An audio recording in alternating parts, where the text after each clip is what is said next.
So, let me tell you something that you should have already realized by now about this fucking show you're listening to.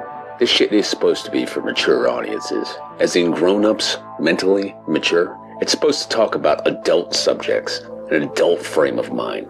It's not fucking that at all. This is two emotionally regressed, broken half-wits pretending to offer insight on movies. All they really offer you is an endless sexual perversion and a laundry list of personal paraphilia issues. You can make your own choices in life, but you have to choose this as entertainment. You know you're better than this.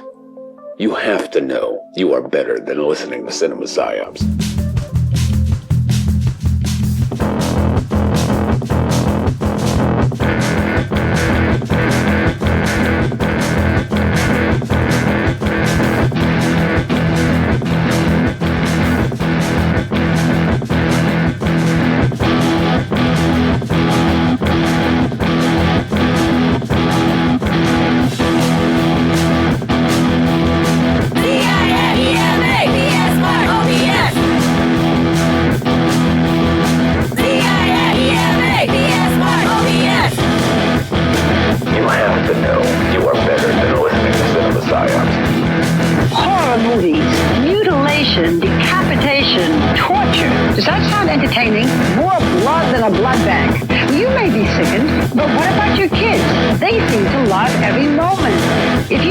Disturbing, just wait, because there is a whole other dimension.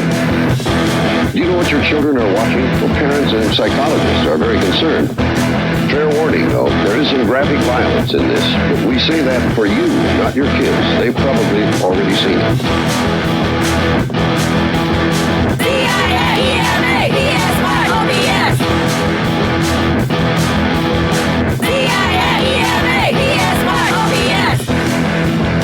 You have to know you are better than listening to Cinema Psyops. I like gore. I love blood and guts and stuff, you know. It turns me on, you know, ever since I was a little kid. I love the feeling of being scared, you know. Kids call them slasher or splatter movies, and they get together to watch them at gross out parties. The movies are extremely violent, sexually provocative, and have graphic displays of mutilation. I see them with my friends, and we see who can keep their eyes open the longest. Slumber Party Massacre. That was a classic. This guy just goes around killing people. That's the plot of all scary movies.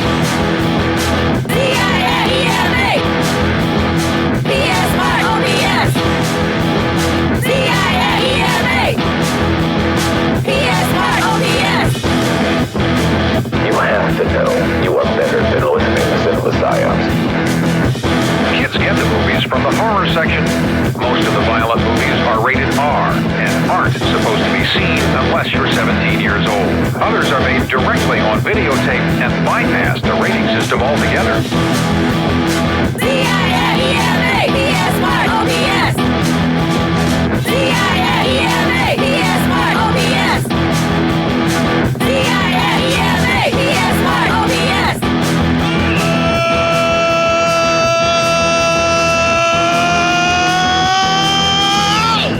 Welcome to the 364th consecutive week of Cinema Psyops. That represents 364 consecutive weeks that Matt and I have been doing this goddamn show. I'm your host, Court, and the pre-mentioned co-host is my co-host, Matt! Oh, God. What the hell's happening? Did you know my resting heart rate is panic attack? It's real nice. Well, that's because you live in a constant state of panic attack, my man. I really do. It is not probably the best. Especially right fucking now. Jesus Christ, my man. Yeah. I have nothing else to say other than a 21-ton Chinese rocket's falling to the sky. We don't know where it's going to land. They can't control it. Cool. The world is just at the brink of falling apart. But let's talk about this fucking movie, man. Funny you bring it up in such a way. The new theme that's coming up next year pretty much acknowledges how the world has gone to shit and is really dour and all of that, because it's something we can't even fucking ignore on this show anymore, pretty much. It really isn't. It just think of we had a pretty normal world starting this show. And, sort of. I mean, Trump hit office pretty much like right after we started the show. Did Trump take office right after we started the show? Yeah, it was like about we had 2 a few years. No, it was like maybe 2 years in, and then it happened. Okay, but still, so we had 2 years of doing this show. Things were relatively normal. Well, there's other podcasts that are significantly older than ours, and they had like a really great run. Like if you started when podcasts started and you had like normal years where you could do that from the entire time that podcast started, like decades ago now, practically, there are some shows that are like 15 and 16 years old plus, dude. Jesus, yeah. I mean, no, I understand that. I'm just saying, it's weird to think how we started this relatively, in a normal world. And now it's just a few short years later, it's a pile of shit. Well, you also have a little bit of Chicken Little to you because of your anxiety and stuff. Where the slightest little thing and it's instantly death. You do tend to say that. I definitely do. That is a fact. But as far as climate change goes, it's definitely not something that anybody could really deny unless they're being really just antagonistic for the sake of denying it, essentially. Or they just really are that ignorant and they can't see exactly how things are starting to accelerate. I mean, Mother Nature's pretty much cut the brake lines and slammed the foot on the accelerator with a middle finger at all of us. Yeah, pretty much. And we earned it. Yeah, I mean, I don't know what else to do about it other than just try to plan and make my life as comfortable as I possibly can right now. Because, I mean, we all have a very small amount of time left to where we can try to be happy. So let's just do the best with that, including the rest of this fucking show, you dour motherfucker. You started this horse shit. I'm just commenting on it. Well, okay, so we've been doing this show for 7 goddamn years now. 7 years? This is the final episode of year 7. We will be doing this show for 8 years once this episode is completed. This will make it 8 years that we've done it. We've gone through 3 presidents on this show. Yeah, sadly, we kind of have. Yeah. Dude, let's do the stuff that people really came here to hear now. Yeah, they didn't come to hear us talk about my anxiety and all this horse shit. Well, right, but I'm just saying, you do tend to have a little bit of a Chicken Little, and it's evidenced on the previous 363 shows that you do tend to have that. You admit it, you are reactionary about a lot of things where, like, the slightest provocation in Eastern Europe, and you're like, World War III! You've done that, you know? The closest you came to being right was the Ukraine thing, but, but I don't know how that's going to turn out, so I'll just shut the fuck up about that. Anyway, what the people want to know is how we feel about Sadako compared to Kayako, because this is the Versus episode. We finally made it. There we go. And there's also a little talk we need to do about actual Versus movies anyway, because this goes back to like Monster Meetup days in Universal, a Versus movie. It's a pretty traditional thing in the horror film genre. And it's not 100% unique to horror film, but it's certainly done the most, I think, in film or movies for the horror genre. Now, okay, we kind of know how we stack up, but we're like Ring 2, Ring 1 for like liking them the most, basically. Ring 2, Ring 1, or the original Ringu, or what have you. And then, I can't remember how it went for like, I think the Sadako 3D, we both actually really liked and were surprised by, but we really disliked the Sadako 3D 2. Yeah. Sadako 3D 2 was just a fucking mess. But yeah, we were relatively pleasantly surprised by Sadako 3D. Yeah, and that's a pretty late one in the series. But, you know, we go to like Spiral, which was made at the same time as Ring. And that one was just, I know I was very harsh on it and I really did not enjoy it. And I didn't like where it was going. And I was very just kind of dour about it when we covered the movie. But I mean, even coming from the disappointment of watching it and just having it be such a bummer after trying to watch the other one and realizing they released it at the same time, and then finding out that it's closer to the actual books, and then even speculating the source material if I'd even like that at this point. You know, the virusy thing, all the stuff that The Ring tried to do, it's one of those deals where it swung for the fences like hard, you know, pointing out and saying, yeah, this is going to go out there into the outfield. You know what I mean? Like it's calling a home run, right? On everything it's trying to do. and it swings and it misses more times than it hits. The ones that hit are absolutely home runs. But I'm thinking, like, can you think of any one that actually was a true home run to you besides Ring 2, Ring 1, and then maybe Sadako 3D, the first Sadako 3D reboot we both really liked? That was kind of close to being a home run for me. It was at least enjoyable enough compared to the other ones. But like, I don't remember like any of the other ones. Like the Ring birthday thing that took us back to the original story that, you know, shows how Sadako became Sadako. There was some interesting things on that, but I remember just being kind of like, yeah, it's just a movie. It's at least it wasn't this one, you know, like Spiral, which I really disliked. So that's what we have 3, right? 3. Can you think of another one besides those 3 that we both actually liked, other than they were just mild disappointments? No, I can't think of anything other than those. All right. Those 3. Yeah. Yeah. So we've got 4 films in a row that all punched hard and fucking landed that and was like a single knockout blow, you know, one punch out, you know, first round down, like from the first watch, you know, we like all 4 of them. So by far the Ju-on franchise and Kayako wins in my heart. Oh, by a long amount. Yeah. And that's based solely upon, and we're not talking about whether or not they're well-made films. We're just talking about our personal enjoyment here. Yeah. I personally enjoyed the Ju-on series more than the Ring series. Well, just those 4 alone, but then we have the first reboot Quill that we actually did like. Yeah, So right? We're like, oh my God. That's 5 total, and we only did really 7 films because, well, Black Ghost, White Ghost, so that's another 2. Yeah. And then, go ahead. Weren't bad, but could have been better. Right, but there's plenty of films in the Ring series, like the Ringu and or the Ring Zero or Ring Birthday or however you want to phrase it. And like I could say that, you know, Spiral was at least an entertaining movie. I just didn't like the storyline. You know what I mean? So like it's still an okay watch. And I think I said if this kind of thing seems like it'll appeal to you, maybe you'll like it more than me or whatever. Even though I was being really harsh about it when I admit that, but. What I'm getting at here is like the Black Ghost, White Ghost is still like on par with it. It's a movie. It was like an okay watch, but the worst Ring movie was still worse than both of those to me. Yeah, I agree. The Ring Sadako 3D 2 was pretty much the worst one in the series. I think. Yeah, it was really bad. That was bottom level. Yeah. And like I agree. The lowest of the low for the Ring movies for me was way lower than the lowest of the low of the Ju-on movies. Yeah, they had 2 fucking misses, but they still landed punches so much better on all the rest of the series that they still win, right? Yeah. I mean, these movies were released in the same year. They were shot pretty much around the same time, I would assume, and they really didn't have a whole hell of a lot to do with the franchise or the series in any way, shape, or form. They just tangentially, visually give you some clues. And it's really, after coming off of The Grudge 2, which was probably the strongest made and scariest film of that franchise. They really amped it up for Grudge 2. It was really good. Or Ju-on The Grudge 2, I should say.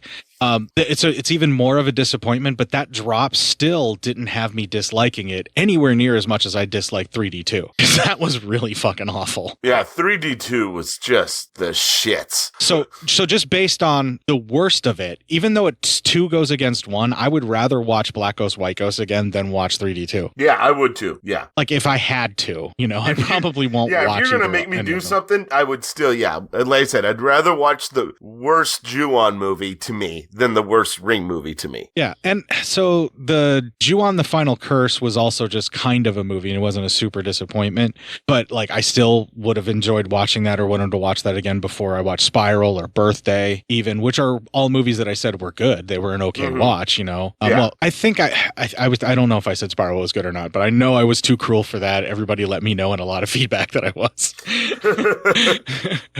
Which I seldom do. I'm usually the one that is like super fair, but sometimes, folks, my disappointment gets the better of me. I am only human, right? Yeah, right. So, I mean, you know, like I can't really think of all of the Ring movies off the top of my head, but I'm just kind of comparing, you know, when we didn't write it down, because why do that? It's easier just to kind of hash it out here and try and figure it out. And I think that's just how you and I work better anyway. I think so. Yeah. Just try to talk it out, find out what the fuck we all are thinking around here. Yeah. Well, and if you can think of another metric on how to compare them, that's great. We'll give you your, you know, how we feel about that. But I mean, we compared the worst of each franchise to say which one we think is better, or we enjoyed more. I should say. We compared the films we enjoyed the most in the series and went by the count wise. And they're a pretty equal series of movies. I mean, I think there might be 6 of the Sadako flicks, maybe, you know, if there's less. Maybe there's more Grudge films. I can't, like I said, I'm not counting them off the top of my head, and I don't really want to fucking remember them anyway. Yeah, right. No, I'm having flashbacks here of just talking about them like this. Right. So what I'm getting at here is no matter how you compare it, there is more to enjoy. There's definitely more in the franchise that we liked and could remember from the Ju-on ones. And they're 5 for 7 versus 3 for who knows how many fucking movies in the ring, because we don't even want to go through the litany. Yeah, right. We're just like, no, thank you. I'll walk away from this. Right. And that doesn't take away from the Ring series in any way, shape, or form. Those films were just not all for us. But there was definitely, even the lowest budget of the Ju-on films still found some craftsmanship to them, and they weren't just using the fact that they didn't have a budget to be cheap, and it's weird. It really is. Yeah, right. I think we're good for comparing them. So now we're going to get to the actual monster versus thing. I know this pablum's a little bit longer, but it's the final episode of the year, so cut us some fucking slack. Yeah, come on. Sometimes you gotta have a lot more pablum. So versus, I mean, we're talking, goes all the way back to like Frankenstein meets the Wolfman, you know, then the monster mashups that were like the House of Frankenstein, House of Dracula, that kind of thing where they would tag up all the monsters and bring them together. That's been around for a really, really long time. I mean, even Godzilla versus Kong was, been done in like the 60s and stuff like that. When you have 2 characters, you have 2 separate fandoms that may intermix that are always going to ask the question, what if they fought? Yeah. Right? What? I mean, everyone has always asked that question of all the classic horror stories. What if Jason Voorhees fought Michael Myers? All that shit. Right. And you still kind of ask that. And you kind of wonder how anybody's really going to do if you just throw Godzilla into the mix in this monster bash, because like he's just going to fucking win. Yeah, right. Whether somebody helps him by setting off a nuclear bomb to like supercharge him before he goes to battle the big baddie or whatever it is, Godzilla's always going to win. Godzilla wins. Yeah, that's just what happens. Except for in the Godzilla versus Kong, because Godzilla was still the bad guy in that one. But that's not the point I'm trying to make here. Yeah, because Kong was the good guy. God damn it. You have certain expectations in a monster mashup. If you're watching Frankenstein meets the Wolfman, you need the Wolfman stuff before he bashes into Frankenstein to feel like a Wolfman movie. Yeah. You need the Frankenstein's monster stuff to feel like Frankenstein movies that existed before that. And then when you mash the 2 together, you need to have a sort of collage of the similar style of filmmaking, and you need to give each of the monsters their due. If you set up pathos, you need to be using that stuff. Like, for instance, the poem that's from the Wolfman, someone should still say that about the Wolfbane blooming somewhere in there. Larry Talbot always needs to say, why can't you help me, whenever he's around, Yeah. That sort of thing. And when Frankenstein's monster is ready to finally battle the Wolfman, you need to fucking see them going after each other with some acrobatics and crazy shit. They got to get there, man. And you got to get all the good shit in there to appease the fans. Right. And pretty then much. So you fast forward a little bit, and then we're going to have to talk about Freddy versus Jason, because anytime you have 2 head-to-head horror characters of like that, that's like the big one. That's the one that you kind of have to talk about too. And they did at least cover that in Freddy versus Jason. All of the Jason stuff, when he was on his own, he had his Jason theme. They shot it like Jason stalking people. It had that feeling. The Nightmare on Elm Street stuff still felt like Jason. It wasn't quite Freddy, but it was... No, it wasn't quite Freddy. And really, this movie, this Freddy versus Jason, was more Jason with a spattering of Freddy. Sure. That's what disappointed me. I thought, Freddy was kind of bitched out. Okay. But they also, for them to be able to fight, all of a sudden, Freddy starts doing martial arts and things that he's never done before to fight. Right, yeah. He really doesn't get to fight Jason in the dreams very much. Or he fights him once mind. Before he figures out exactly. Yeah, he does. He just pretty much defeats him right off the bat, because all he has to do is drown Jason him. right off the bat. Yeah. He figures out what he's scared of, water, which I never knew Jason was scared of water, considering he spends a shit ton of time in it. Right. I think they make... Also, okay, let's face it. They gave it to Ronnie Yu, who did a bunch of stuff that had nothing to do with either franchise. So they actually did try in certain aspects, and they did bring in the things that you want in a monster movie like that, but they ignored and or rewrote a bunch of fucking rules to basically just fit their verses and to go however they wanted their story to go, and they ignored a bunch of stuff about both of the characters. Now, super fans of both franchises, like myself, noticed that shit on day one and didn't just go with, yeah, they're fucking fighting. I mean, I still was like, yes, they're fucking fighting, and I enjoyed the film for that. But the story, the mix of the story was obviously really troubled, and you found stuff even that I didn't think about that also was an issue with how that film was done. So monster mashups are tough, I'll say it 1,000 times. Yeah, they're tough to do, especially when you have two completely. I'll say it once, I'll say it 1,000 times. I enjoyed the movie for what it was. But yeah, it was a real tough sell for if you were going to be critical of it. Well, you have mashups do things that people are automatically not going to like. Yeah. Now you take very serious franchises from Japan that are both curse-based, and you have a lot more possible pitfalls, I think, than even just two characters who could physically fight it out. These are two supernaturally powered beings that fight in very different ways. And how are you going to try and represent that in film? And are you going to follow what should be the rules of a monster mashup versus? Because the people that are coming there are going to be either for side A or side B. And you need to have elements from both side A and side B actually satisfied. You can change things a little bit to fit, but you need to satisfy side A and side B for how their characters would act and react and do certain things. And if you don't do that, you're going to automatically fail your mashup because the people that are going there to cheer on those characters are going to get disappointed probably. It's more likely going to happen. And also, how are they actually going to fight? What does the versus actually mean? How are they going to get this to work? Because Freddy versus Jason did a little bit of a hack where they just basically took a dreaming, stunned, and tortured Jason to his home field advantage and woke him up so that he could take Freddy out of the tree. And then the heroine pulls Freddy out, and there you go. And then we got Ninja Freddy.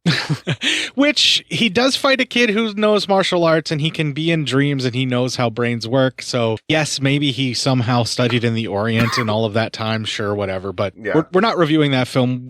I'm ready to move on. What I'm getting at is what they're trying to do here with Sadako versus Kayako. They are already setting themselves up for mild disappointment at best. Yeah, but I don't want to, I'm not burying it, so. No, actually, now you are burying it. When you don't bury the lead, you just say what you're thinking. I'm going to bury the lead on this one so we can do the review, and then I can talk about it. Yeah, absolutely. But what I want to stage this as is that's kind of how you're going to go. Is this going to be a successful versus film? And that's how I want to review it. Like, do we find it enjoyable, and does it work in that context of the previous verses that we've discussed? This is about the most intelligent thing you're going to get from us in year 7. Yeah, this is about it. The rest is all just about dicks and shit. Clip. All right, and with that, we're going to play the new owner and proprietor of Legion, Kevin's intro for the Legion Patreon giveaway. We'll have the Legion Patreon ad, and right after that, I didn't have time to get it during the recording, but I'm going to play it for you folks. I'm going to try and get another all-female lineup Japanese band, or maybe recycle another one right after this. Yeah. Hey everyone, this is Kevin. As many of you probably have heard, Bo will be heading back to school to become a teacher. Congratulations, Bo. As such, I'll be taking over the reins, managing and spreading the good word of Legion podcasts. To kickstart things off, as an added thank you for patrons in June, Legion plans to have Steam code giveaways for current Patreon backers. A random person will be picked from the Patreon every other week or twice per month, and the winners can choose from the available Steam codes. Thank you so much for supporting Legion Podcast. You can reach me on Twitter or the Legion Discord group. My username is @LonelyBob. See you around. This'll keep you quiet. Oh, hi there. I didn't see you. You call me Cutting a New Show. I'm Bo Ransdell, and I'm one of the many creators you can find on Legion Podcasts. I said quiet! My fellow podcasters and I work hard to bring you the best in horror podcasting, but that comes at a cost. Wouldst thou like to live deliciously? Not that, but also yes. No, what I'm getting at is that there are server costs, costs for good microphones and software for editing, all the things that make our shows, fun to listen to. And you can help. If you're enjoying the shows on legionpodcasts.com or in the Legion Network available on iTunes and Stitcher, just about anywhere you can download a podcast, really, you can help us out and get a little something for your trouble at patreon.com/Legion Podcasts. For just $2 a month, you get a pair of movie commentaries exclusive to Patreon, and for $5, you can also join us for a monthly screening of a movie. All of that available on patreon.com/Legion Podcasts. We appreciate it, and thank you for listening. Now, back to the cutting room.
All right, so hopefully I did it. I found something that was going to be Japanese. Hopefully I found another all-female band, and hopefully I recycled just the band and not another song. If I played multiple songs like twice or 3 times during this, you're welcome, because at least they were awesome. Yeah, right?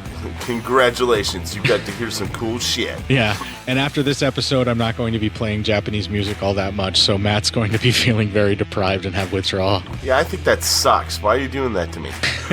Because we're now moving away from serious Japanese film and horror film from Japan, like we've done for the past 30 some odd fucking episodes, it feels like. I mean, it feels like it's been our entire summer. There's another thing that I've been doing our entire summer, but I won't bring that up just now because we need to do the review for Sadako versus Kayako. All right, Sadako versus Kayako. The first 20 minutes, and we're back to this now because there's no more separated stories. First 20 minutes starts with social worker visits an old lady, finds the old lady dead. It looks like she hung herself tried to choke herself out with an electrical cord. Then all of a sudden the VCR starts playing the tape, and Sadako appears behind her. We cut to a couple of friends at university. They're kind of in a class, and their professor is talking about many different urban legends. And he, of course, talks about the murder house, and he talks about the tape being the most interesting known to him. They have changed some things in the movie. The tape now kills you after 2 days instead of the 7. And it seems like there's a few urban myths about how you can get rid of the curse, but mostly it seems like you just can't get rid of the curse anymore is what they're saying. Yeah, you're just done. See you later. Have fun. Yeah, we'll talk about the changes that are a little bit different, a little bit more in depth when we hit the end of the 20 minutes. Yeah, right. Later on at lunch, one of the girls, Natsumi, asks her friend Yuri to convert her parents' wedding tape to a DVD for their anniversary. And Yuri, of course, being a good friend, agrees. Then we cut to a family is moving into a new house, and their daughter, Suzuka, who's a high school student, is there, and as she kind of explores, their new house is right next to a very closed down, dilapidated, and fenced in murder house. We know what that house is. Everybody can tell what that house is. Yeah, we all know that's a murder house. And what's really cool is while she's walking past the gate, you can see it if you really pay attention. The gate is like hardwired shut. Like there's a ton of wire wrapped around the entirety of the center part of the gates. Yeah, they want people the fuck out of there. Listen, that's just not the place for you to fucking go. So, judging by the appearance of the house and the way the gate is set up, I think they're trying to give us the original Kayako and Toshio house and the original storyline is my belief just from the way that this appears here. Yeah, I agree. Yeah, okay. Totally. And we can get into it more at the 20 minutes. I'm sorry. I just wanted to state those couple of moments because I really, they obviously are doing the Kayako shit really well so far. Somebody's playing favorites here is all I'm saying. So, yeah, right. Yeah, so far. Later on, Yuki and Natsumi, they go to like a thrift store to buy a tape deck. After Yuki hands it off to Natsumi, she realizes she has black hair in her hand. And she was like, what the hell? Oh, and they complain about how fucking filthy the tape machine is, but they're buying it because it's the cheapest. But it's not just the cheapest. It's one of the only tape decks you can actually fucking find. Yeah, there's like another one, but it's too expensive, I think. Yeah. Yeah, maybe. But yeah, they talk about cost, and then they talk about how, hard it is to even find a tape deck nowadays.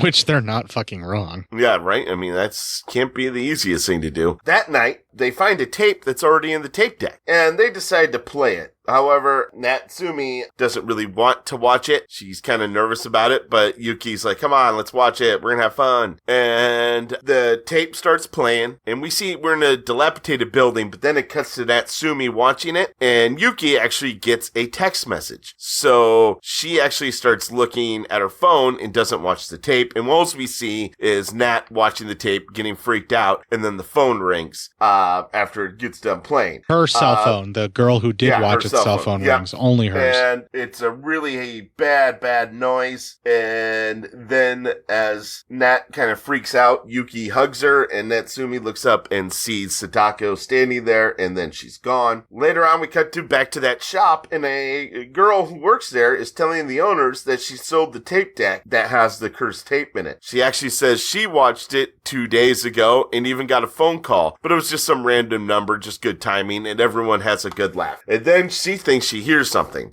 Well, the husband-wife owners, they're talking, and they all of a sudden see she's missing. And as they look around, all of a sudden she appears above them and leaps to her death. And we'll just end that for the first 20 minutes there. All right, so the Sadako rules that changed, I think, is to make her more of an immediate threat, because this is an hour-and-a-half movie, and they have to do 2 monster franchises, have people discover it, bring you back into the world of the 2 monster franchises, then have them verse. Agreed. There's a lot on this movie's shoulders, so the shortcuts they're clearly taking on Sadako here. And I feel like they're like, I think the Kayako franchise is much bigger and people like it much more, so let's just beef that one up and really go for that one, and Sadako will just kind of bring in. It feels like that's how the treatment is going thus far. And I don't even mind them changing it to 2 days. No, it makes it more... help move this along. Yeah, by doing the changes that they do here, they make it 2 days, then they make it automatically immediate. 2 days, and it's going to happen. There's no way that you can make it. It's immutable. It's a fact. Once you're cursed, you're fucking cursed, and she's going to come and take you. And anyone who tries to stop that or gets in her way, she's going to fucking murder them. Like, that's the way this one is set up. And it makes her much more vicious and much more terrifying, because they're setting her up to be the one that should be getting defeated, because she's the one that that's coming for people first, basically. Yeah, and it's crazy because she's also they changed the tape too. Yeah, but we'll get into that later. They changed the tape like for a couple of the movies. Yeah. This one, what I think they were getting at is, if you remember the last time we saw Sadako, she was trapped in the fucking basement of that hospital now. So I think that's where she's coming out of now. It's not the well anymore. She's in the basement of that hospital. Maybe, or the school. Was it a hospital or a school? Yeah, I don't. Whatever. Whatever. Why they changed it doesn't fucking matter. It's just that this is now the new video. But it also could be that the curse has changed over time, and this is the way it is now. You know what I mean? Because they do change Sadako's visual stuff like quite a bit. Whatever. That part doesn't even bug me either, because the tape is only ever really shown just enough to let you know that somebody else is watching the tape, because this film doesn't have time to show you the entirety of the cursed video. Yeah, right. And so you're just like, okay, there we go. Yeah, you just kind of have to deal with the fact that this movie's not going to bother showing you the entirety of the cursed video. You just have to deal with that, you know? And it's completely different, and the 2 days in the curse and all of that. So the Kayako side of things, though, they're definitely taking their time, and they are making the Ju-on Grudge movie the style that you would expect from a Ju-on Grudge movie. Now, they have sped it up a little bit, but the way that they did it is they're just shortcutting it, where like anybody that's moved in there has been dead, and then they've just closed this place up and wired it up, and it's officially a haunted house that no one goes in anymore, except for idiot kids. Yeah, except for dumbass kids who apparently just can't learn anything. Right.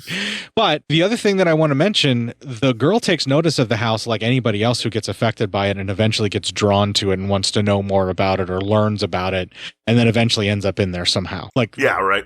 All of the rules for the Ju-on stuff has definitely been followed. And the only thing they've really modified is the Sadako stuff, because A, she's probably been off the market for a really long time, and B, she's also lost in popularity compared to Kayako. So they're just, I think that's why they're doing it. Just because like most of the people are going to be there for Kayako, so they're beefing up her side of things versus Sadako's, is what it feels like. Yeah, that's That's not a lie at all. Sounds about right. Okay, we can move on to the next 20 minutes. I just wanted to establish that. All right. So in the next 20 minutes, we see Suzuko, the schoolgirl. She has a dream that she's in the murder house. She then, the next day, talks to some classmates, and they tell her about the house and the curse, and they tell her to never go in or she'll die. That anybody who goes in the house dies. And then the one of her classmates gets a really worried look. She's playing with tarot cards, and she's like, these are the worst cards that could ever be dealt. And it's like death and devil and all that shit. So, yeah, it's just stay out of the fucking house. And, it's not that hard. If you stay out of the fucking murder house, you don't get murdered. I don't get what's so hard about that for most people. Yeah, it's so easy. We see a blind girl can do it without trying. Yeah, right? It's like, fuck, okay, everything's fine. Then Yuri and Natsumi, they go to the shop where they got the deck, and they talk to the couple, and the couple kind of say, yeah, the lady who died, an old lady died, and they bought all her things in an auction, and then they found out that the social worker who found her also killed herself 2 days later, and we see this little neck, she stabs herself in the neck, it appears. Gruesome. Yeah, it is really gruesome.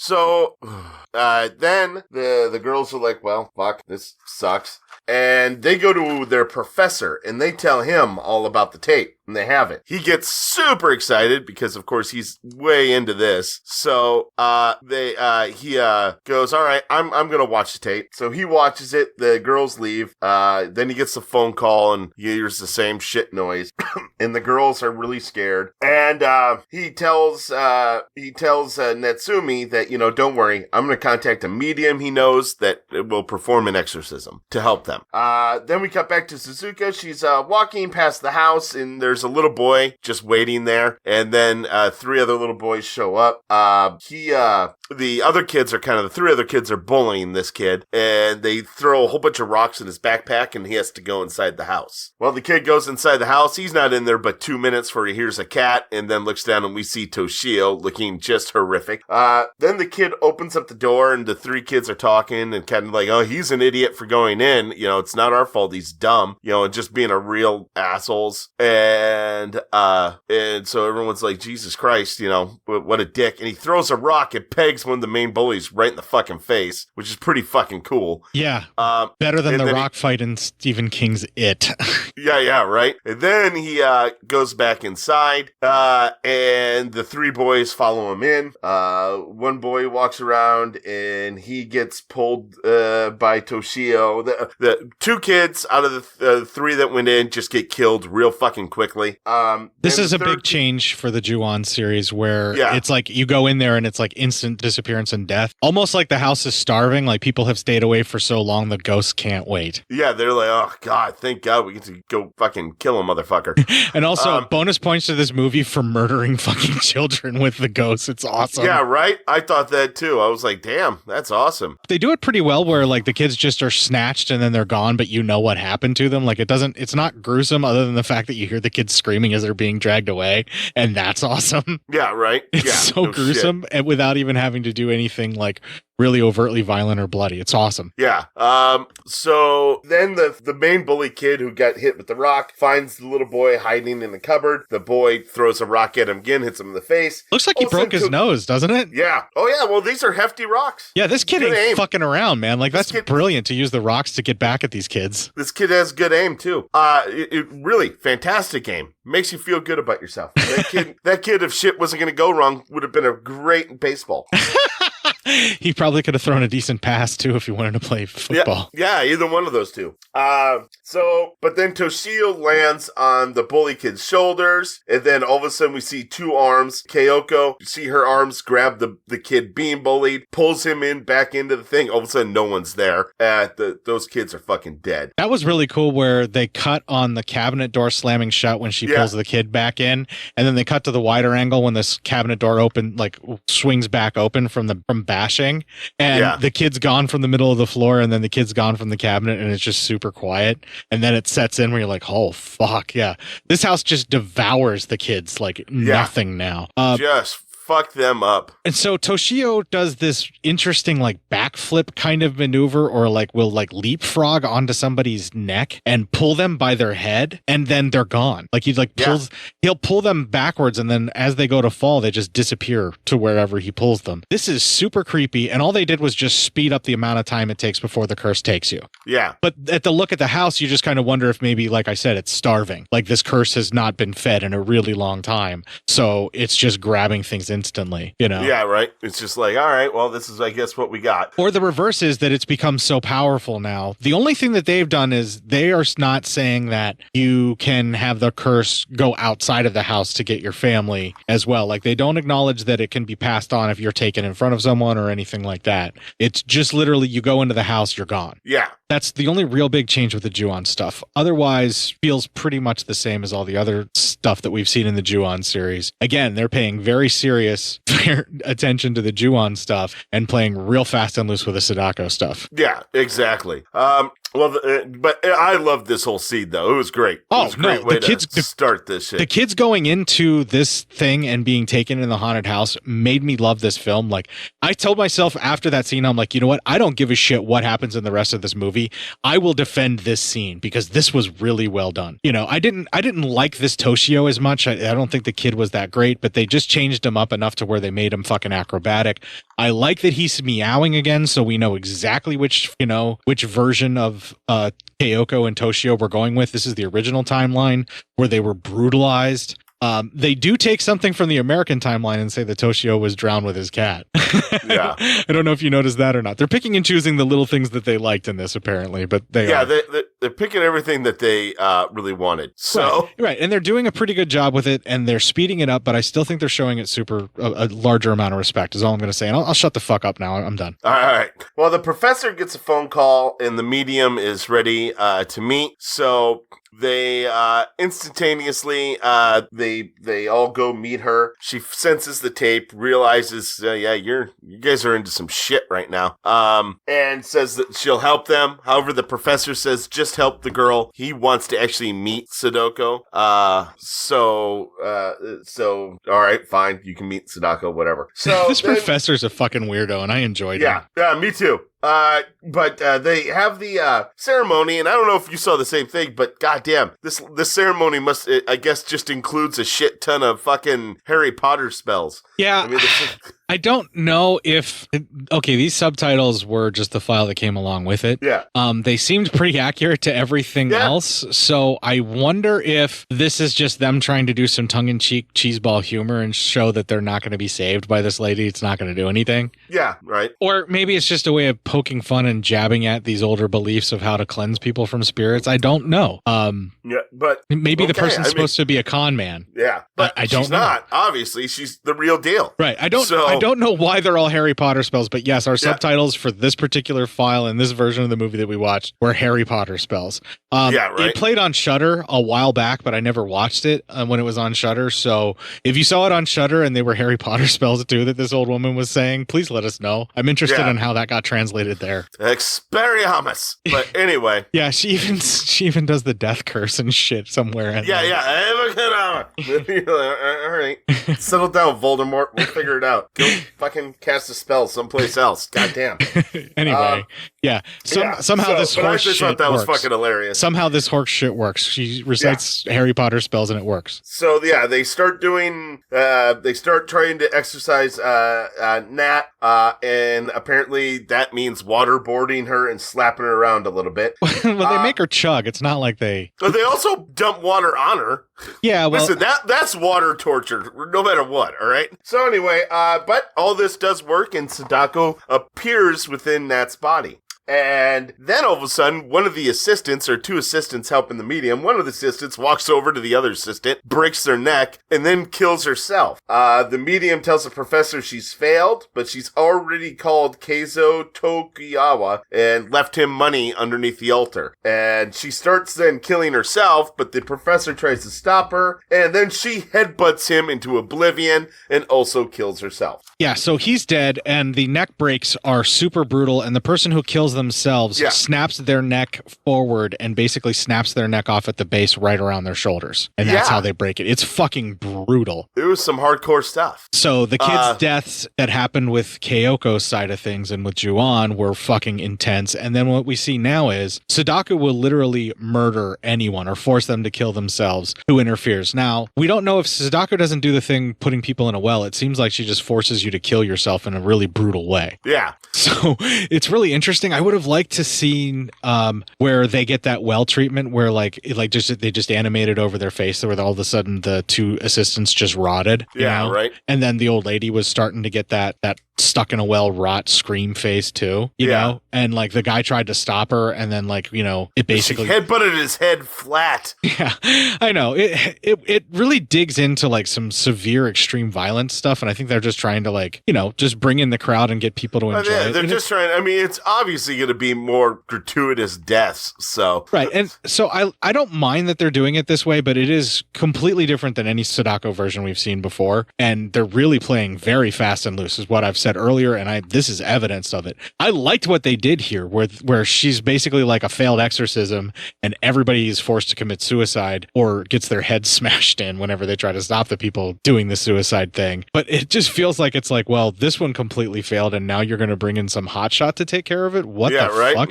Like this movie's just literally throwing everything at you, including the kitchen sink, because now we're getting this like young punk hot fucking exorcism guy that apparently is so good he'll only work for stacks of cash that are a ludicrous amount. Yes, exactly. Well, after all that, Yuri, Nat wakes up, she's back, and she starts to blame Yuri for all this, her predicament. And Yuri, of course, feels bad. So she actually grabs the tape and gives it to Nat and says, "No, give it to me." So Nat gives her the tape, and then Yuri goes and watches the tape. And there is no well in the tape anymore. Now it's an old, dilapidated building, and we see Sadako coming out of the door. She gets closer, all the way up to the screen, and then the tape stops, and then Sadako is behind Yuri, and then of course she disappears, and that's the end of that 20 minutes. All right, we've kind of already gone through what it is that was taking place here and all the stuff we needed to say at the break, but as we've seen, it's very, very much changed. It's very different,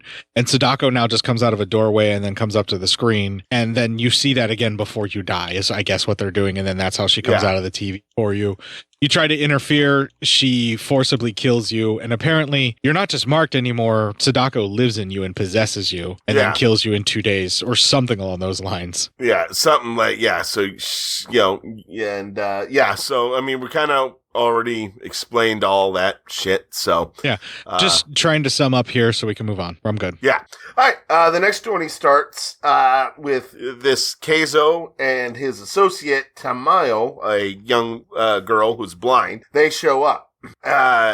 They come in, and Tamao is obviously psychic, and she's like, "Wow, you cursed yourself." And she goes, "Yeah, I wanted it to transfer to me to get it off of Nat." And she's like, "Yeah, that doesn't fucking work. That's just a rumor. So you're just both cursed." So having the tape does not save the other person. Doesn't the dude say, "Oh, great, like you've created so much more extra work for me now"? Yeah, or created more work now. I do love that he's just like, fuck. He's supposed to be like the hip fucking guy that's going Tamino just doesn't even care. She's like, "God, you guys are all stupid." Well, she's a blind girl who fucking faces down demons and ghosts. I'm sure she's over everything. Yeah, right? She's just like, "Fuck you." Basically. So he then grabs Nat and he draws some of the Sadako spirit. Not all of it, but some of it. And he puts in a bag and it's moving. And then he does some hand movements that looks like a cross and it calms it down. This stuff was kind of lame. His hand movements and everything. The film gets real corny here, right with the first exorcism and the Harry Potter shit. And then now this makes you really think maybe they did mean to put the Harry Potter shit in because this is over the top on purpose. Yeah, I didn't mind it. I didn't mind his little movements. I thought he was kind of cool. I liked his character. Yeah, maybe I'm just an old curmudgeon who just wants all these kids to get off his goddamn lawn. But you know what? You can't be blamed for that because, sometimes I want all these fucking kids off my lawn. Okay, I'm glad it worked for you because that shit didn't work for me. Yeah, I don't know why. I like these two characters. I thought they were actually really good. So the only thing I don't like is his hand movement bullshit. The other stuff I was into. It's just his hand movement thing was like, oh my God, that's corny. Yeah, I got you.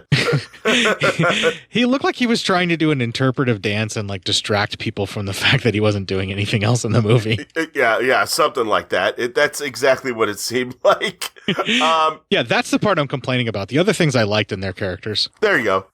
So anyway, he decides what he's going to do is going to pit Sadako against another evil spirit he can find. And so, I mean, there you go. All right. I mean, does anybody else like immediately go, no? No? Maybe that's a bad idea. That's like the dumbest thing I've ever heard. Like, does anybody else think like maybe we should have them? This is not a Serizawa let them fight where they're going to fight anyway. This is a let's get some peanut butter and some fucking chocolate of evil together and see if they taste great together. You got your Kayako and my Sadako. You got your Sadako and my Kayako. Right. He's like, let's commingle your curses and maybe then they'll fight it out over you. Or maybe one will just take half of you and the other one will take the other half of you. You don't know. We don't know how this is going to go, but I think at this point they don't have a lot of choices.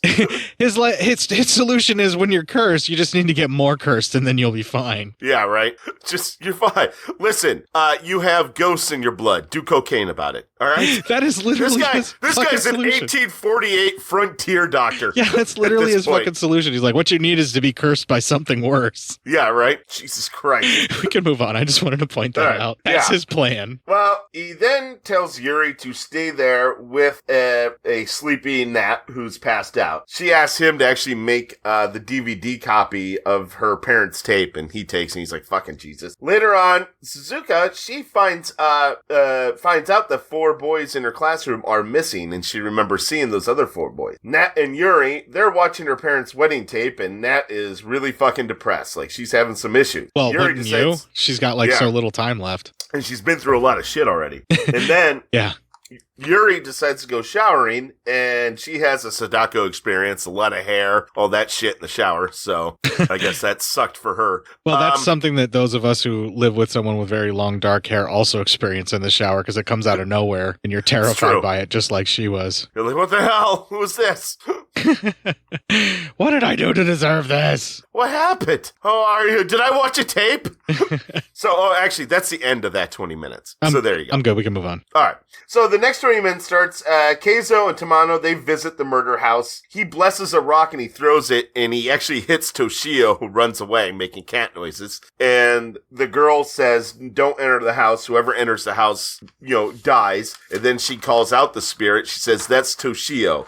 She goes, it's Toshio because he actually ran away. Kayako would not run. But then they go out in the back, and there is a well out back from the murder house, and they examine it, and they're like, all right, we can use this as a last resort. This is a contrivance the movie did where all of a sudden there's a well where there was never one before. Yeah. I mean, listen, they took some liberal shit with this, so we'll just have to accept it and move on. You know what? The film murdered 4 children in rapid succession. I'm going to give it this. Yeah, right? I'm just going to be like, you know what? Good on you.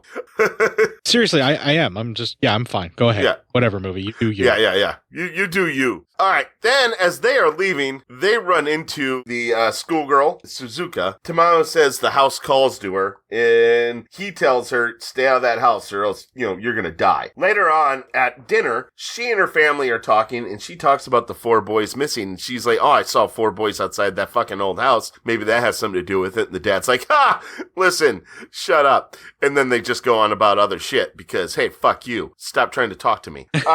Well, she's just a silly girl. He doesn't need to listen to his daughter. She's just a silly girl. I mean, let's be nice. These are actual parents that care about their daughter, as we find out. So it's so rare we saw any female, schoolgirls in any of these movies whose parents actually cared about them. Well, there's that, and then also it is kind of a silly notion that they went in the house and that's why they disappeared. He doesn't want to believe it just because as a parent you don't want to believe it. It's more denial than anything. You're right. When it's time to it down, they are pretty much the best parents they could be. Yeah, right. When the shit hits the fan and they're in the crunch, they actually do a good job. They come through. They come through. Yeah, they come through in the crunch. Yeah. Anyway, she's walking up the stairs, and then all of a sudden she has a vision. She's in the house, and she sees one of the boys who has his back to her, and she's gonna go up to her. All of a sudden, her mom's like, "Hey, you all right?" and shakes her out of it. She's like, "Holy shit!" Later on, Nat and Yuri are talking, and Nat's gone a little cray-cray. Tells Yuri the professor made a DVD copy of the cursed tape, and she uploaded that DVD to the internet, and it is now spreading like a wildfire. She basically is reacting how most people would react, where they're like, well, if I'm going to die, I want to take others with me. Like, it's a real petty thing. And then she realizes what it is that she's done, but it's also too late. Yeah, because she does remove the video, but not before everyone copied it and sent it off. Then Nat asks Yuri, hey, let's kill ourselves together. And Yuri's like, what the fuck are you talking about? And so then Nat throws her down, locks herself in a room, and gets ready to hang herself. The only unfortunate thing is Sadako shows up, and she's like, nah, bitch, you're mine. If anybody's killing you, it's me. And goes up to her, and by the time Yuri gets into the room, Nat is dead with scary face. Holy fuck. It was a pretty good scary face, too. That looked pretty horrific. I love that this Sadako is so vengeful that she will not let you kill yourself before she takes you. That's nuts. Yeah, right? She's like, fuck you, bitch. That's one of the changes they made. Yeah, that's one of the changes they made in this version of Sadako I like. So then Tamayo and Keizo, they're checking out the dead body as they got back, and Tamiya senses that the schoolgirl is in trouble. Suzuka is then sitting in her room. She looks over into the house and sees one of the little boys in there. So she goes to check it out. Mom and Dad hear her leaving, and they kind of are following her. In the house, she sees one of the little boys with the back to her, the kid who was being bullied with the backpack. As she goes to check it out, Toshio pops up out of the fucking backpack. That was cool. Yeah, that was really fucking cool. And this freaks her out, and she screams, so their parents go rushing inside. As the dad gets up the stairs, they start hearing horrific shit. Toshio falls on Dad's shoulders and rips his fucking head off. But then we hear as his body falls, he disappears. So he's ripping the head off, and then as he's falling, he just generates into nothingness. Yeah, that was crazy how they did that. Then we start hearing Kayako's death rattle. We see her come up. She grabs and kills Mom and drags her away. The other three, however, and then the guy throws the bag of Sadako's little fucking curse as the other three show up to the house inside, which causes Kayako to withdraw, dragging Mom away with her, and they pull her they pull Suzaka out of the house, and that's the end of that 20 minutes. Now, it's important to note that both of the parents, when they were dying, were sacrificing themselves to save their loved ones. The father actually pushed the wife and the daughter away before Toshio could tear off his head and make him disappear, and told them to get out. And then when the mom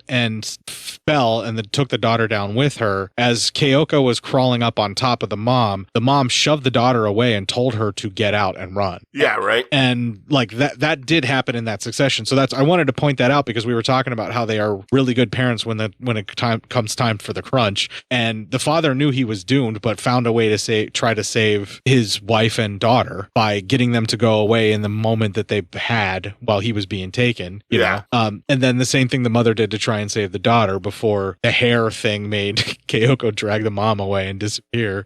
I don't know what that was all about other than just trying to test his theory that a curse can battle a curse, maybe? Maybe, yeah, something like that. I mean... Right. The movie's about to go really fully off the rails here in a minute, so I promise you, however you think this battle would have gone down, unless you've already seen the film, is not how the battle goes down. Yeah, right? Yeah. Yeah, what you think is getting ready to come is not how it's going to go. They all discover that they fuck some shit up. So... we can move on, I'm ready. Yeah. Let's see here. So we're coming up on the final 20 minutes. But this is kind of action. We went through this really fucking quick, didn't we? Well, yeah, it's pretty. It's an hour 38. Yeah, it's pretty straightforward shit. Pretty straightforward flick. It's no biggie. Yeah. The final 20 though, it's gonna have some shit in it. So that's not bad. Yeah, once the action gets going, it does get some stuff, but it's not the kind of battle you were expecting. I promise you. Yeah, right. It's not what you're thinking. And it gets fun here. So the final 20 minutes, Suzuka wakes up and the three in her bedroom. They're like, it wasn't a dream. Your parents are gone. They're not coming back. Sorry about, all that shit. But also, you are cursed too. She's still coming for you. It's Yeah. just going to take a little longer because you got out. So they kind of tell her what the plan is, that they're going to have Yuri go into the house and Suzuka go into the house together, and they're both going to watch the video again so that the two curses, because the curses are always going to try to stop anyone from even hindering their ability to kill. So that's what happened to the medium and their assistants. They didn't watch the video, but they still, killed the people but Sadako's never going to stop trying to kill the people who watch it, and she'll always try to stop anybody from stopping that. So the two spirits are going to be like, well, we want to kill him. And the other one will be like, no, I want to kill him. And it's going to become a thing. This is how Constantine actually defended his soul from actually being taken into hell. He sold his soul to multiple principalities in hell to the point where they were, he either made some kind of a deal or they all wanted to collect him in some way, shape, or form. He did this so that he wouldn't go to hell because too many people had a claim on him. And so he was able to be saved from hell by Lucifer because of that. Nice. Right. Because he didn't want the war in hell over who actually got to collect Constantine was the whole thing. All right. Yeah. This is basically what the guy is trying here, where he's like... He's just trying to cancel everything out. Listen, you've got two curses that cancel each other out. Yeah. Two negatives somehow make a positive in this. I don't think that he realizes that sometimes when you subtract from an already negative number, you just have a bigger debt. Yeah. This guy's, I don't even want to know what his finances look like. Well, there's a reason why he's being paid in big stacks of cash, one would assume. Yeah, right. Tomino and Keizo, they do some setup around the well for the last resort thing. The two girls, they have a nice little talk and cry about how scared they are. I don't know why you would include this. It was kind of filler. I felt real filler. Got a real filler vibe there. It has a filler vibe to it because it's two girls expressing emotion and making you uncomfortable. Not really. It's because that hasn't been something the movie has done at all about expressing emotion, and it's just been about horror. But it just felt like they were like, wow, this is about an hour and 30. Let's add 8 more minutes to it with this scene. It's not really a full 8 minutes. But I'm just saying, it doesn't actually fit in with this movie at all. It doesn't fit in with the sequences we've already seen. They don't have time to be lamenting like this. They just need to be terrified and trying to hide. Yeah, exactly. So anyway, that night, the girls go to the house. They both watch the tape, and the house is fucking reacting to it while watching the tape. Then all of a sudden Toshio shows up. They're very scared, but then so does Sadako on the TV screen, dragging Toshio away by Toshio. Outside, Tamayo and Keizo, they're kind of just standing there. And Tamayo's kind of getting overwhelmed. So she has to break her psychic link, trying to help the girls. And so Keizo goes, all right, well, this failed. He's telling the girls to try to get out of the house. There is quite a fight between Kayako and Sadako, both kind of enveloping each other, but fucking on each other up as well. Keizo, it's very CG, and there's like a storm that develops around them. And basically, you see like at one point in time, Kayako drags Sadako off, and then you see Kayako crawling back, but then gets covered in hair and gets dragged back. And it's all implied stuff. You don't actually see like a slobber knocker kind of fight. Yeah, it's very heavily implied, but it's not bad. I've seen worse. Yeah, there's basically one of them drags the other away the way that they have established dragging away victims before, and that's kind of all you see as a fight. Yeah. So, as they do all that, he actually decides, all right, well, let's go ahead. I'm going to go inside. He decides there's no choice. He goes inside, kind of throws some shit, like spells and shit in there, and gets the two girls out. He gets them out and says, all right, this is the last resort. I didn't really want to do this. And he's kind of hurt leaving the house as well. And he goes, I didn't want to have to do this, but one of you has to sacrifice yourself. You'll stand at the well. Both spirits are going to try to possess you, and you'll hop into the well. And once we get the lid on, they will be trapped in there. But unfortunately, one of the girls has to do that. Yuri decides she's going to be the one to do this because she feels like she started this whole thing. So serious survivor's guilt here for Yuri. Yeah. So Yuri does that, and she stands up there. The two spirits show up. They run at her, and they combine in a mass of hair and eyeballs. But the explosion from them combining kills Keizo as he shields the other two girls.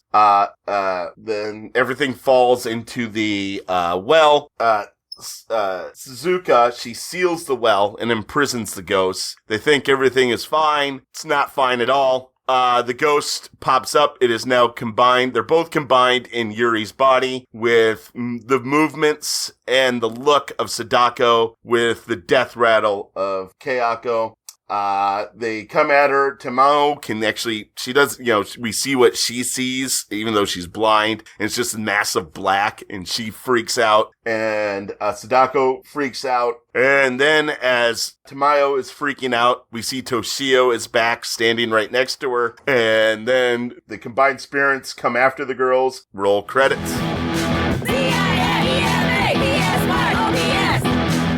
The ending shot as the spirit's coming at the two girls is on us, and we see it like the new version of the Kayako Sadako mix. Yeah. Coming at us, basically, is the ending thing right before they flash the screen, and then there's something after the credits. Go ahead. Yes, and then after the post-credits, we get to watch the new cursed video, but only this time it looks like Sadako, but it moves and sounds more like Kayako, and it comes right up to the screen, and it's got more of a Kayako's face looking, with the wide eye and the gaped mouth. Yeah, it was weird. I'm not sure the merging of the two spirits was the way to go, but everything else was pretty cool, so I don't care. Whatever. What are you gonna do? Yeah, Because what are you gonna do? I mean, one can't really defeat the other. It's an unstoppable force hitting up against an immovable object, and so it just mushes together into something else. Is basically how they solve that problem. So they just combine, making something far worse. Yes, just fucking terrible.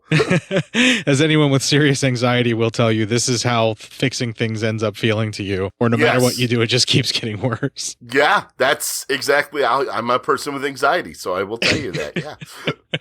Yeah, this is a pretty epic fuck up for this hotshot psychic guy, and he dies in the process too. Yeah. So and then the guy who tries to fix everything gets almost cut in half. So he turned peanut butter Sadako and a chocolate Kayako into a Reese's peanut butter cup of evil. Yeah, right. And just fucking terrible. just the worst fucking idea you could have had. This is the critical failure to end all critical failures that you rolled here, dude. Yeah. You're like, oh shit. This is bad. This is pretty epic and manner of all fuck ups, dude. Yeah, right. And you're like, oh, come on, man. You probably should not have done that. Just saying, dude. This was not a good plan. You fucked it up. You fucked it all the way up. All up into the fucking world. That's how you fucked it up. Fucked this up worse than Matt did his first SAT test. Yeah. Oh my God. My first fucking ACT test was fucking terrible. I didn't even have to take one. Anyway. Yeah. Well, you're nice. That's nice for you. Yeah, well, it's just how it is. Yeah, right. It is what it is. Yeah, it wasn't because my grades were good. It's because I just aimed really low. Aim low. Secondary school, that's all. Yeah, aim low. That's needs to start being my new motto. Well, this film aimed low for a couple of things, but it's still actually pretty entertaining. The Sadako stuff is different and a little weird, so if you're a big Sadako fan, this is going to be probably a bigger disappointment for you. Or maybe you like it. Maybe you'll like those changes to Sadako. You could be a big Sadako fan and enjoy the changes. Yeah, if you're more of a traditionalist, then I should say. There you go. If you're a traditionalist, then you're in a lot of trouble here. The Ju-on stuff is done really, really well, and they find a way to get almost an entire's worth of Ju-on kills into a very short amount of time. They really pad out Kayoko's kills in this movie. Yeah, right. They really do. They kind of make this. They make this a. Well, Kayoko's kind of gets the most kills out of all this. Sadako just gets Nat. So yeah, for goodness sakes, Kayako really gets the bulk of the deaths even before they merge. And I think the only reason that they merged is because of how do you logically keep both fan bases happy without doing something like that? Yeah, right.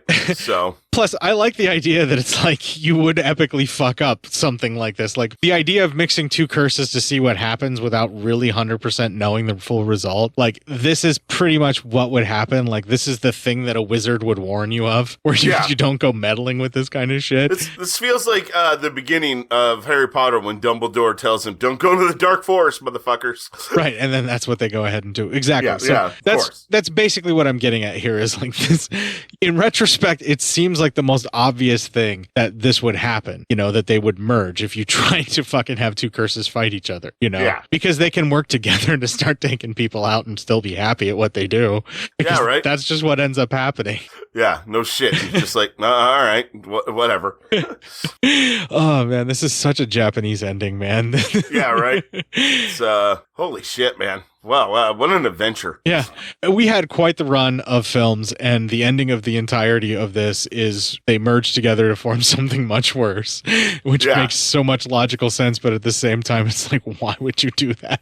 Yeah, right. And Jesus Christ, what were you guys thinking? This would have been better served being called Sadako and Kayako. Yeah, right. I mean, y'all made mistakes. Not really. I mean, it's still really fun. You know. Oh, I thought it was a fun movie. Okay, I was talking about the characters in the movie. They made some mistakes. Watching this in the Ju-on series, I still think you're going to probably enjoy the Ju-on elements in this more than you would, say, the Black Ghost, White Ghost movies. Yeah. So it's still okay in that time frame. So we technically now have 7 out of 8 of the Ju-on-ish films that we liked. And then the Sadako stuff is actually a little bit better than some of the worst Sadako stuff, too. So, like, this one would actually be, I think both franchises, you would still have a good time with this, regardless of which one you enjoyed more, you know? Yeah, right. I agree, yeah. Even if you liked all the weird changes that they just kept doing with the Sadako stuff and the rule shifts and all of that stuff, you probably would be way more open-minded about how they did it here. You definitely get a much more brutal and fucking evil Sadako in this than we've had in previous Sadako films. Even when she was on a vengeance path, they amp up everything to like the nth degree, which is what you want in a versus movie. So there's a lot of positives to have about this, even if you don't like the merger thing, which I'm just I'm very wishy-washy on whether or not I liked it. You know? Yeah, right. Yeah. But everything else about it was pretty solid, except for like the Harry Potter chant thing that they did. If that was intentional or just our subtitle files were fucked up, I don't know. And then the hand movements that guy does when he's casting spells does not work for me. And I think that's like a comedic thing they're trying to do to lighten the tone. Yeah, I think so. Yeah. But I thought it was a lot of fun. I still had a lot of fun. Yeah, so. it's still an enjoyable film, and I would probably watch it again before I watch even Black Ghost, White Ghost. You know what I'm saying? Yeah, I think so. Definitely. Yeah, definitely. Any of the worst of either two franchises, I would still watch this one before it. Yeah, for sure. Yeah, definitely. Yeah. Oh, yeah. Big time. All right, I think we're good on that. You want to do a quick news story and call it a day? Let's do it. All right, we're going to take the break here. We're going to play another song, hopefully an all-female lineup, Japanese band, and we'll see if I fuck that up or not. And when we come back, we're going to do some PSYOP news.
Hopefully I was able to find something for the pirate radio edit out there. I'm really starting to hope you found something there.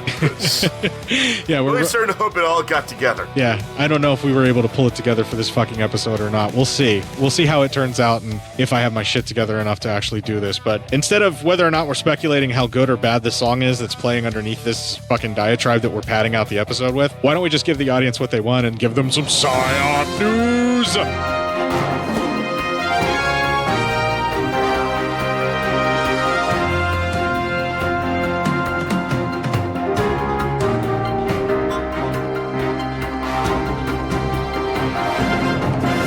This one comes from Daniel. Is this the one you promised him last week with the ancient farts of samurais? I did not. This is something very different, but I just saw it, so unfortunately we're reading it. Okay, that's fine. This is a good one. This is good. Okay, so this is so good it's preempting the ancient fart battles of samurais. Yeah, definitely. Yeah. Anyway, morgue assistant uses testicles from corpses to outwit annual spaghetti cook-off. Someone accused this of being satirical. I think you'll find in the comments. Yeah. Oh no. Oh, yeah, I think it is satirical. Fuck. All right, well, never mind then. Well, it's a satirical article, and it's a very well-written and tricked Matt satirical article, too. Yeah. All right, well, then never mind. Hey, all right. We've done it before, and we've just admitted it later, and I'm just telling everyone that this is a satirical article. Should I even read it? I mean, you can still read it if you want to. It's fucking satire, people. We need to tell you that right off the bat. This isn't real, but let's see how well it's actually written to make you believe it could be real. All right, let's do that. Carterville, Illinois. Linda Anders, 41, had been a participant in Carterville's annual spaghetti cook-off for the last 12 years. In those dozen years, the highest she has ever placed was second, and Linda knew second was just the first loser. For 2022, and lucky contestant number 13, Linda used a secret ingredient that she was sure would give her the extra edge and earn herself a blue ribbon she so desired. Yeah, this is clearly satirical because look how well it's actually written. Like someone's trying to paint a story for you. Somebody's really tried to throw it on there. So yeah, reporters of actual crime beat do not write this well. That's how you can tell it's a fucking satirical article. Yeah, right. It's just like that's the crime beat reporters just give you the facts and don't fucking get really flourishy like this. Yeah, right. So, what the fuck? It's fine. It's just I just want to make everyone know that it's satirical and this is how you can tell. We're teaching them as we're reading it. Go. Yeah, all right. Anders worked as a morgue assistant for the county Williamson, and for the 11 months lead up to the cook-off, Linda collected the testes from deceased adult males. She would slice them, dice them, and sew them up without attracting attention. Yeah, by this point, I'd be like, yeah, this is definitely satire. And who was going to notice the missing balls of a dead man anyway? The night before the cook-off, Linda was hard at work preparing her sauce and dropping balls. The next day, when the judges went around tasting all the contestants' entries, her table had the most attention. Judges were going back for second helpings, something that they had never done with her previous entries. The time for judges to crown a winner was soon approaching. One judge went back for thirds, only there would be a problem on that third plate of spaghetti that would derail all of Linda Anders' dreams. That problem? A prosthetic testicle. The judge chomped down on a meatball, and the silicone rubber testicle filled with saline exploded in his mouth, and the jig was up. Upon closer inspection of Anders' meatballs, a discovery was made. The meatballs were not meatballs in the traditional sense, but human testicles. Anders was arrested on site without incident. When asked if she would like an attorney, she would only respond by inquiring if she had won the cook-off. Looks like she dropped the ball when it came to quality control. She need not worry about her meals for the next 10 to 15 years, according to sources inside the district attorney's office. Yeah, very clearly satirical the way that it is written. Yeah. Oh, yeah. But there you go. It's closer to someone actually telling you a story like around the campfire than it being a news article ever. Yeah, right. Very much so. Yeah. Which is fine. So we do know it's satirical. We just wanted to read it, and now we are showing you how it was satirical. Yes. And it's pretty well written for a satirical article, actually. Yeah, and it's not bad. Pretty well written. Some good jokes in there. They did some good work. Yes, but also don't believe that it's real, people. Come on. Yeah, that's not real. That's not real at all. I'm not saying that this type of thing couldn't be something that could actually have happened. I'm just saying that in this case, this particular story is very clearly fabricated. Yeah, right. So, I mean, hey, there you go. Let's do the fart battles now. Fart battles. All right. This one comes from, Clips. yeah, right. Linary? I think it's Linary, yes. Linary? Never asked, and now I feel fucking terrible. Yeah, me too. I feel really bad. Legendary fart battles in the samurai area. All of us have farts that bubble through our system at what polite science calls breaky wind or flatulence. By the way, this is from the Vintage News. Yet we look accusingly at other people when we drop one in an elevator, despite the fact that we are contributing to global warming alongside with the cattle that give us a methane in the final act of defiance. However, pretending we are innocent of farts seems like a recent custom when we look at literature down the ages. William Shakespeare was unusually polite when he wrote in the Comedy of Errors, "A man may break a word with you, sir, and words are but wind. Aye, and break it in your face, so he break it not behind." However, Our own Lyndon Johnson was somewhat more direct when he said, Jerry Ford is so dumb he can't fart and chew gum at the same time. So brought the subject out in the open, although whether he dropped one in the Oval Office is, of course, top secret. Rumors abound of military recruits lighting farts on troop trains where this may be socially responsible. This, however, fades into insignificance when we investigate the fart battles that took place in Japan Edo period. Relative peace and stability prevailed between 1603 and 1868. This was a hedonistic pleasure-seeking era when sophisticates patronized poetry and theater, while red-blooded males sought the pleasures of geisha girls in red-light districts. A counterculture developed whereby bum-bearing men engaged in fart battles in order, presumably, to keep the Japanese tradition of samurai warriors alive. It was said the powerful gusts of human wind could break through wooden boards and traverse wide battlefields through the sophistication of Japanese fart technology. This is starting to feel like a satire article, too. This is starting to feel very satire, actually. Students at Cornell University wearing face masks decided to quantify fart velocity in 2009 to develop the fart intensity. This sounds, I don't know, man. I'm dubious at best that this is not satire, too. Yeah, this feels a lot like satire. This is, It's way too well written to be a factual article. Yeah, right? Yeah, I think we got some satire in here. That's okay. They're still fun. Yeah. All right. So let's see here. They developed a fart intensity detector able to rank broken wind on a scale of 0 to 9 in terms of sound, temperature, and gas concentrations. They discovered the most dangerous farts contain hydrogen sulfide, and the gases move faster when the temperature was warmer. As a matter of passing interest, hydrogen sulfide producing foods include eggs, meat, fish, beer, beans, broccoli, cauliflower, and cabbage, in case you're planning on entering a farting competition. Although leafy green vegetables may counter this, if true blue carnivores can stomach the fact. Getting back to fart battles, Japanese historians from the Edo period called them higasen, as in hello, gas alert, presumably. An unknown artist showed a fart master propelling a cat into the stratosphere that could have NASA wanting to know more. However, were the Edo period fart battles real, or were they outpourings of a vivid imagination? Apparently there's a related video here. But anyway, for starters, would a library with 4.5 million volumes and 46,000 serials risk its reputation by displaying digitized versions of the farting scrolls? If this was pure baloney, Waseda University was founded in 1882, 14 years after the closing of the Edo period, and should have been in a perfect position to verify the scrolls. Moreover, using farts to gain military advantage is a much older tradition. No less than Google Books curates the story of the fart that launched a war that killed 10,000 souls, according to the historian of Herodotus. Herodotus goes by the name of the father of history, since this was the first look for critical evidence of sift truth from legends. He writes of an Egyptian king, Apries, facing military revolt in 570 BC. That's 2,588 years ago. He sent his sidekick, Amasis, to reason with them. However, they suggested he assume the kingship instead. Ares sent Parabemus to tell him to sort himself out. I'm fucking so lost right now. This has got really weird. Yeah, it's getting a bit convoluted. I'm ready to pull the chain on it, actually. Yeah, we're almost. I think we're done. Okay. When he arrived, Amas, who happened to be on horseback, raised himself up in the saddle, farted, and told him to take that back to Apries. So there you have it. In a nutshell, the Higassen fart battles existed because we have documentary proof in a famous library. Moreover, they were a marker on a timeline at least 2,588 years old. The tradition lives on in social dorms school dorms around the world. How could you have ever doubted the truth?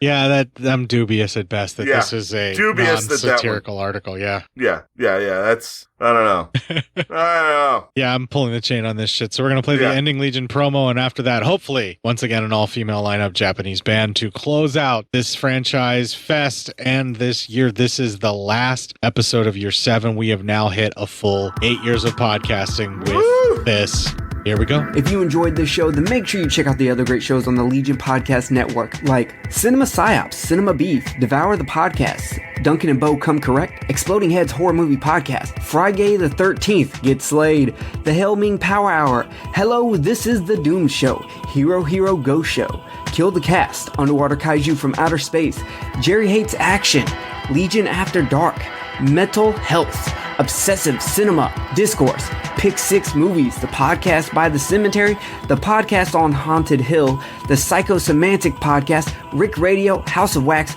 Dude Looks Like the 80s, Rabbit and Red Radio, the Shadecast, Short Bus Cinema, Two Drink Minimum Commentaries, the VD Clinic, Who Will Survive Horror Podcast, and Witch vs. the Doomsday Clock. With such a wide spread of shows, there is guaranteed to be a niche for you to fall in love with. Horror, politics, movies, books, sex, music, commentaries, health, video games, kaiju, action, news, comedy, and opinions that would most likely get you killed in some parts of the world. We are proud to bring you some of the best podcasting in the world. Check us out at www.legionpodcast.com, iTunes, Spotify, Stitcher, YouTube, and any other dark corner of the internet where podcasts can be found.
Okay, so hopefully I found something that everyone can enjoy. There was also an all-female lineup for a Japanese band to close this out. Hopefully I did my job. Yes, hopefully you've done your job well.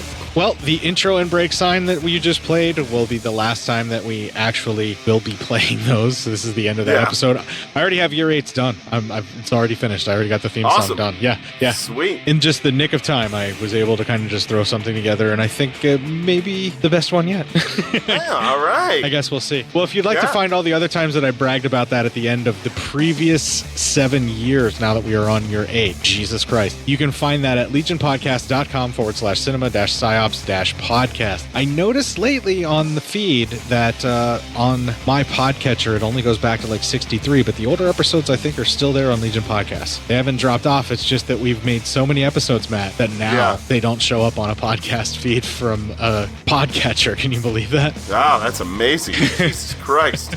All the previous ones are still there, though. LegionPodcast.com/cinema-psyops-podcast. Also, we've talked about the Legion Discord chat. I've included in the show notes the invite to get into the Legion Discord right there. Come join us and have some fun. We actually talked about some really grown-up stuff, like a bunch of like old fucks, and myself, who was also an old fuck, was in there talking about the home improvements we were kind of planning on doing because if we have some money, that's what we need to do is fix up our homes. Yeah, right? Just no more fun. Only, just fucking home improvement projects. Yeah, home improvement plans actually is something that was a lot of fun to chat about on the Legion Podcast Discord. And I was actually pleasantly surprised. We still talk movies and a bunch of other stuff as well, but pretty much it's just a bunch of folks that are all Legion Podcast fans and or members of some type of show there that are just having a chat. It's fun. Come check it out. Nice. Yeah. All right. Another thing you should definitely check out is our Instagram feed. That's where all the memes get shared directly. There's no pomp and circumstance. They get dumped there first. All three of them during the work day, during my work hours, usually during my meeting that I don't want to be talking on the phone at the same time. Yeah, right. Yeah. Who wants to do any of that shit? It's cinema_psyops, and I won't have to be doing that call, although I'll probably have other phone meetings to do at my new job. I'm leaving my place of work. Yay.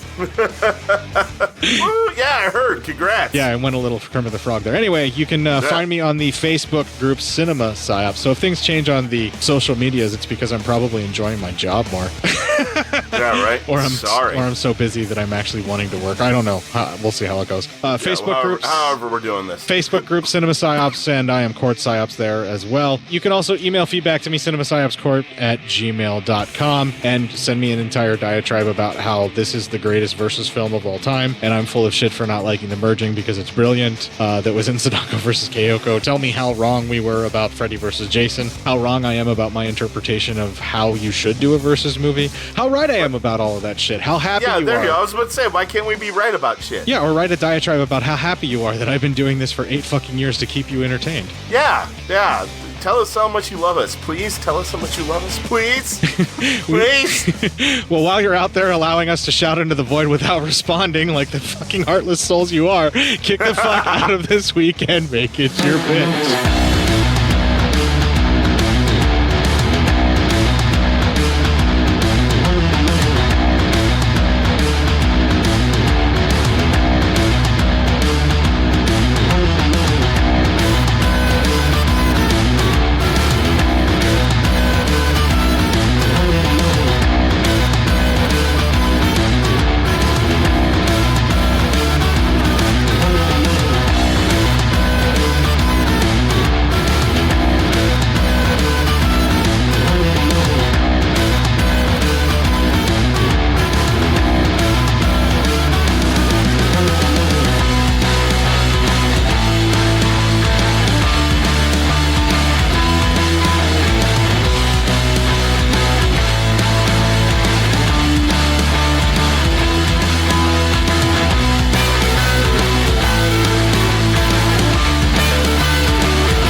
For a second there, I was like, oh, fuck, I can't hear him. What now? Now what? Yeah. Now what do I gotta fucking put up with? Jesus fucking Christ. Jesus, pal. Pronouns. Okay. You recording on your side yet? I am right now. 1, 2, 3. All right. There we go. Everything's coming out correct. All right, and my ticker is counting up, so I know that I'm definitely recording. All right. I know you're. I didn't have enough time to. Grab music for the show for this week because the time I was going to use to grab that ended up being me having to take a huge fucking shit. So yeah, that's good stuff. I'm all dumped out, I'm all cleaned out, and I'm ready to fucking rock. So yeah, that's kind of why I'm late too. Getting done. I was like almost done with the movie, and then I had to take a massive one as well. Well, one thing that can definitely be said about the hosts of Cinema Psyops is they are very much full of shit. Yes. Duh. All right, time to get sad for you. This is the last time you're going to hear this on a new recording, my man. So here we go. All right. 3, 2, 1. In a new show. 3, 2, 1. Let's see here. Okay. So, God damn it, I always get lost here. Katsui, Kayako, I'm sorry.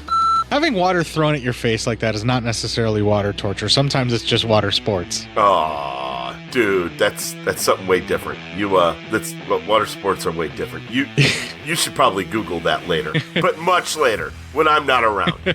So I know what it is. All I'm inferring is that it gushes just like that. Oh man, you're a weird guy, Ace. Weird guy. I'm not saying I'm into it. I'm just saying it out there for the folks that are, because I want them to feel included in this show too. I just want to be included. Wait, so you are into water sports? I'm not. Are you? My lawyers have advised me not to answer. And how many lawyers is that? Enough to be plural. Oh God. So you're saying it's not a number one? Jesus. We're getting loopy. Yeah, we really are, man. I think it's all this constantly. I mean, we're almost learning Japanese at this point, aren't we?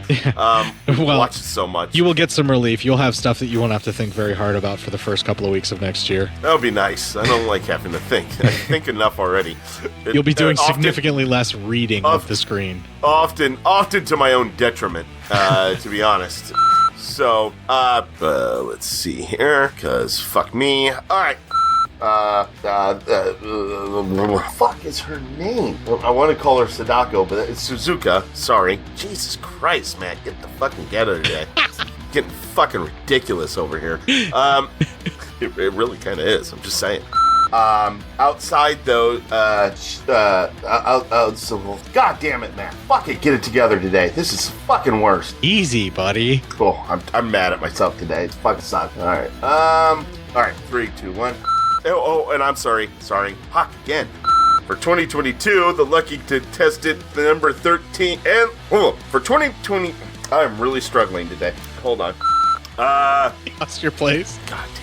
Fuck me. Jesus Christ. That was my fault, dude. Don't blame yourself. 3, 2, 1.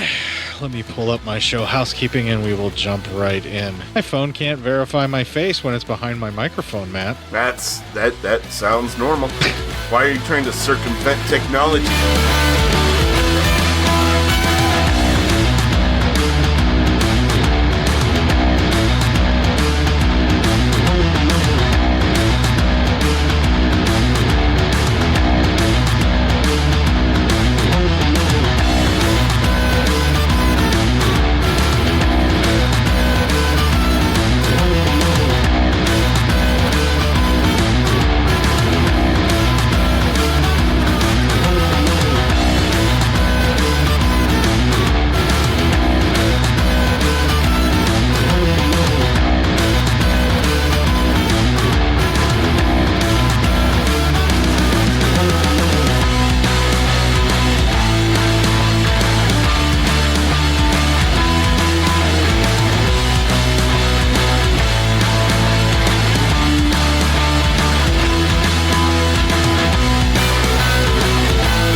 They're allowing us to shout into the void without responding like the fucking heartless souls you are. Kick the fuck out of this week and make it your bitch.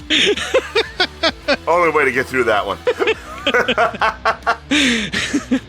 I wonder how many people that's going to sting a little bit when they hear it. I know, right? Oh, you might not be talking about us.